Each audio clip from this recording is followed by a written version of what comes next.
مجھے لگتا ہے پیرنٹنگ پہ بھی سوچنا چاہیے کہ ہم ہمیں ایز پیرنٹس رسپانسبلٹی ہے، جو چیزیں ان کو فیل بھی کرنا چاہیے، اور ہم فرینڈ تو بن جاتے ہیں بٹ جو صحیح معنوں میں فرینڈ ہوتا ہے نا، اس میں کہیں نہ کہیں ہم لاگ کرتے ہیں. Friend in need is a friend in need, exactly. تو پھر جب ان کو ضرورت ہے، اور یہ والی بات بھی بڑی صحیح ہے کہ بچوں کو اتنا کانفیڈینس ہونا چاہیے کہ واقعی آپ سے ہر بات کر سکیں. میں تو ہمیشہ میری 2 بیٹیاں، میں ان کو یہ کہتی ہوں کہ اگر خدا نخواستہ if you get in any trouble, do not trust your friend. I am your mother, I would want the best for you. اور تمہیں اتنا میرے پہ کانفیڈینس ہونا چاہیے کہ تم کسی بھی مسئلے میں پڑ جاؤ، تم مجھ سے آ کے میں تمہیں بچا سکتی ہوں، تمہارے دوست نہیں بچا سکتا یا کوئی کزن نہیں بچا سکتا. ہاں بالکل. کیونکہ جب when we were growing up نا، ایک تھوڑا سا کہتے ہیں نا ماں باپ کے ساتھ ایک گیپ تھا، کمیونیکیشن گیپ تھا. تو اگر میں ایز اے ٹین ایجر کسی مسئلے میں ہوتی تھی تو میں اپنے دوست کو کال کرتی تھی.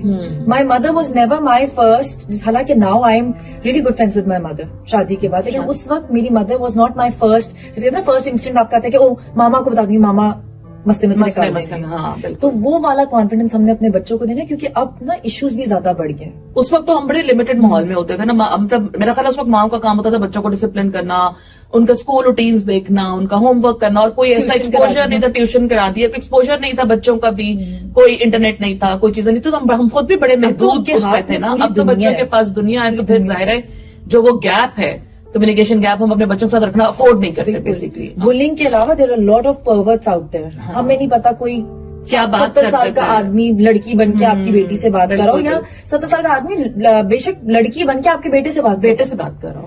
تو یہ تو صرف بیٹیاں نہیں، بیٹا